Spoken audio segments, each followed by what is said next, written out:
Will it get any hotter? I don't know. I got me a compost pile here. I just flipped it and added some more green to it. Lots of green. Went over to the church and cut grass today. And let me show you around a little bit. Oh, you got to check this out. I don't think I've shown this before. We had an oak tree growing in our backyard. I mean, this thing was humongous, gigundous. It was 70 foot tall, believe it or not. And we got some guys that were brave enough to come out here and climb the thing. Originally, the limbs hung over the roof of my house, and we were going to put a new roof on, so we had the limbs on this side of the tree cut down. Then back over this way, the limbs were hanging over the neighbor's garage, and they had just put a new roof on. So guess what?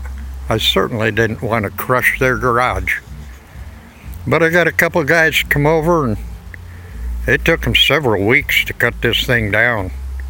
And I started a little pile, a little burn hole in the center to try burn it from the center out.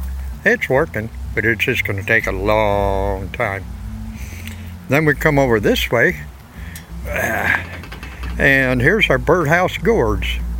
We got over 200 Birdhouse Gourds out of our garden this year, and they're looking pretty good, and they even sound pretty good. They're just about all dried out now.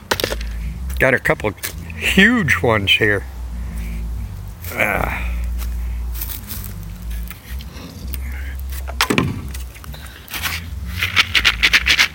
That's a nice one right there.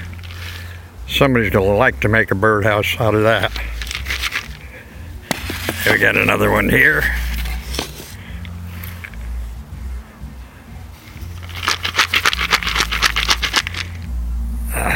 And this is a big one. This is a big one right here. Yes, sirree. And they're all ready to be cut into houses. And then I got some little ones, like right here. Maybe big enough for a hummingbird house. I don't know.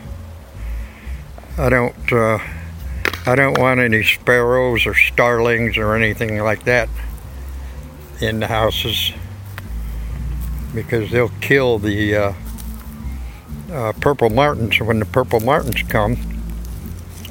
But let me take you in my greenhouse and show you around.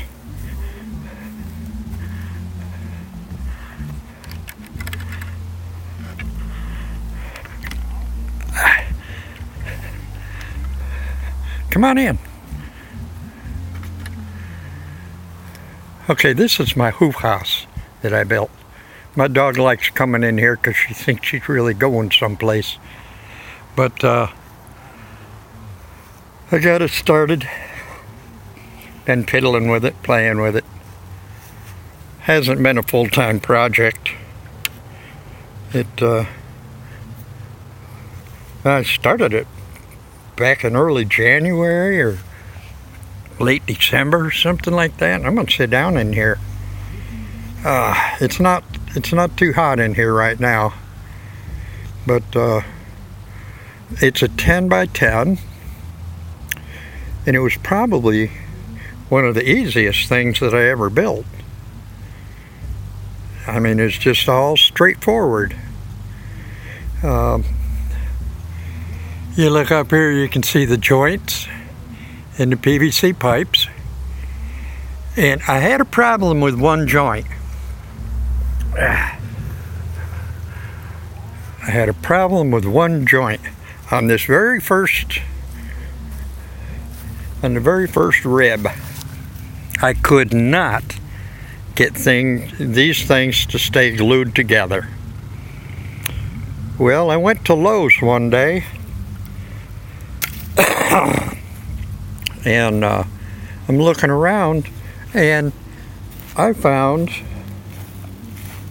which I only bought one of, but I found a flexible piece of PVC pipe. The red line on it means that's flexible pipe. I mean, you can just take it in both hands and twist it into a perfect U shape if you want to. But that solved that problem. The only thing with that is, if we come around here to the side and you look at it, that rib is about 6 inches taller than the rest of them. And but anyway, it's all made out of 2x4s that were cut into 2x2s. Now, let me go to the one down here on the end. If you look, I took some thin wall, not Schedule 40, this is thin wall PVC pipe. And I cut 2-inch pieces of the PVC pipe.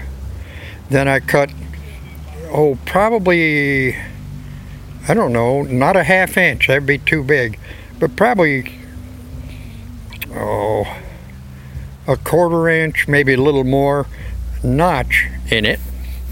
And then what you do is you make them 2 feet apart. Each rib is 2 foot apart.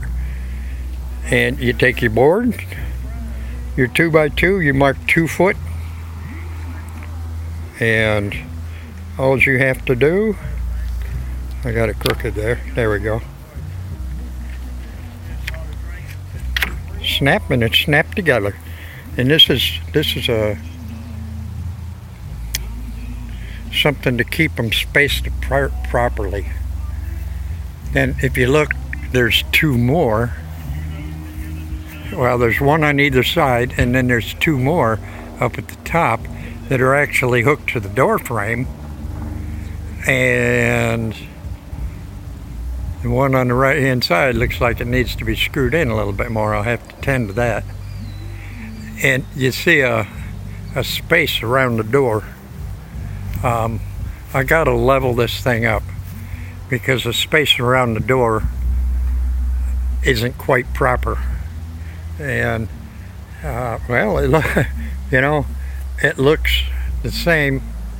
Nah, it's wider at the top than it is at the bottom, but that'll all straighten up when I get done with it.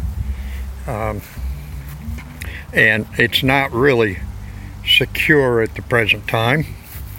I have to I'm going to put a wooden bracket down here that will overlap the edge of the doorway. So when the door closes, it's not going to travel past where it's supposed to stop. It'll stop right there. And it'll also give it more bracing because, as you can see, it's a little bit wobbly there. But the wind hasn't messed with it or anything. These are 10-foot 2x6s down here. And what you do, the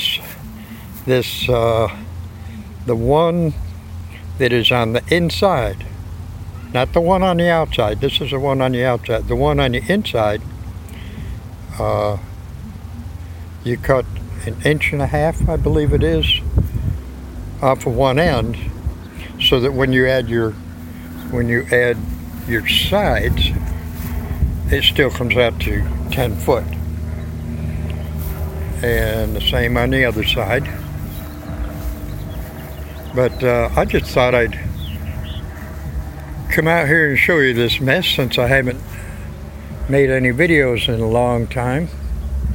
And I need to clean this area up back here. I got PVC laying all over the place.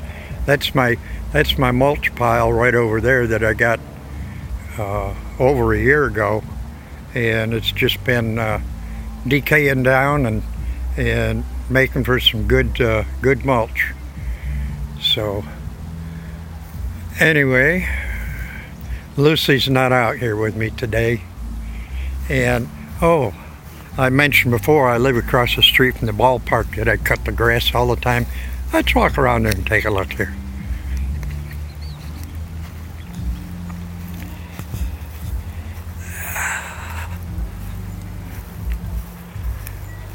There's our church right there.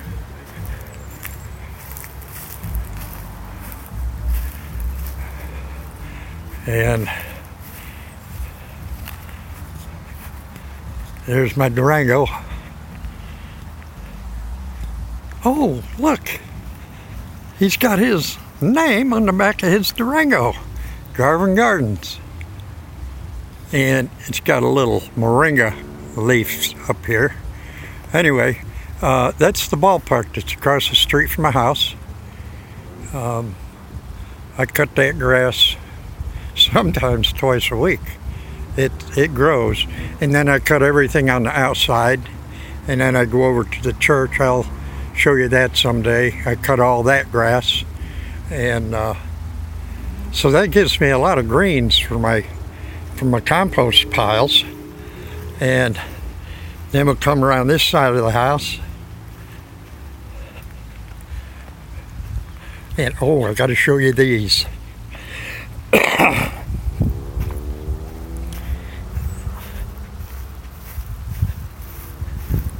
I went to an auction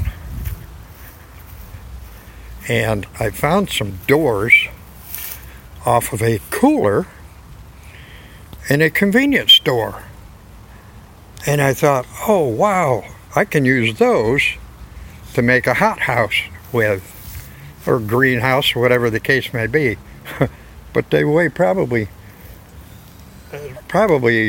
20, 25 pounds a piece. So that's going to be an awful heavy greenhouse. And then there's my mulch pile that I've been working on.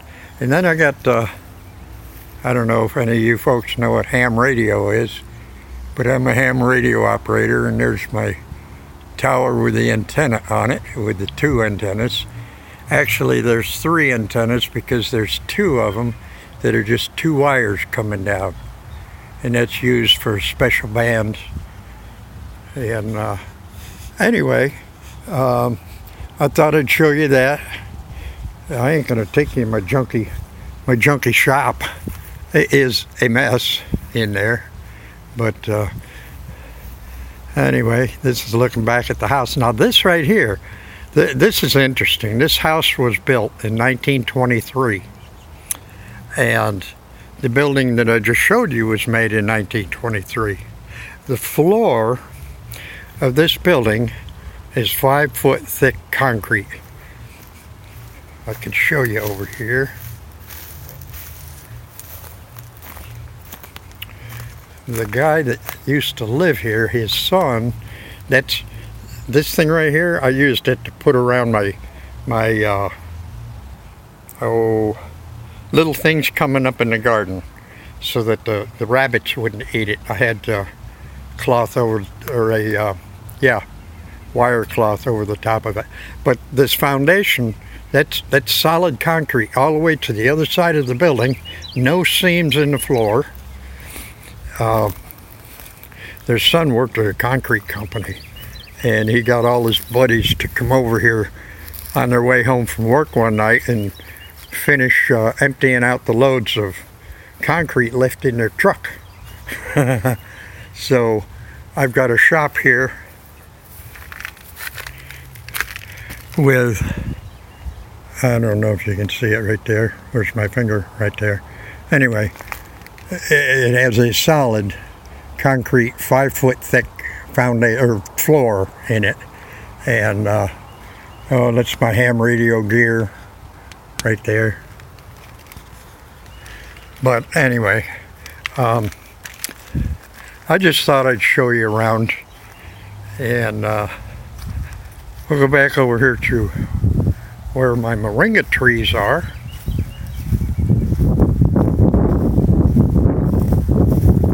Okay, Now if you look at this moringa tree, this looks like it may have survived the winter frost.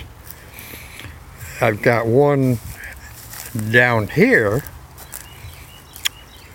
that I cut off. That's the long piece that I've got in the house.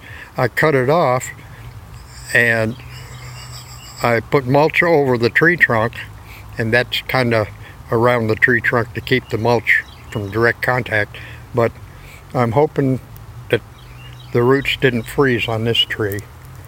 Now this tree over here, then I had two others here that didn't make it, but this one you can plainly see it's got the rot. But I'm not going to force it because it may, just may come back in the spring. I'm hoping it will anyway. So much for that. And if anybody wants to know any more about how to make this hoop house,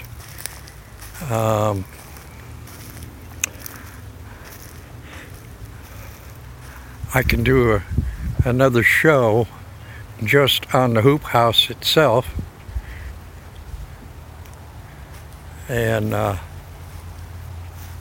give you all the dimensions and all that kind of stuff. So anyway, we'll talk to you later. God bless y'all and have a good day.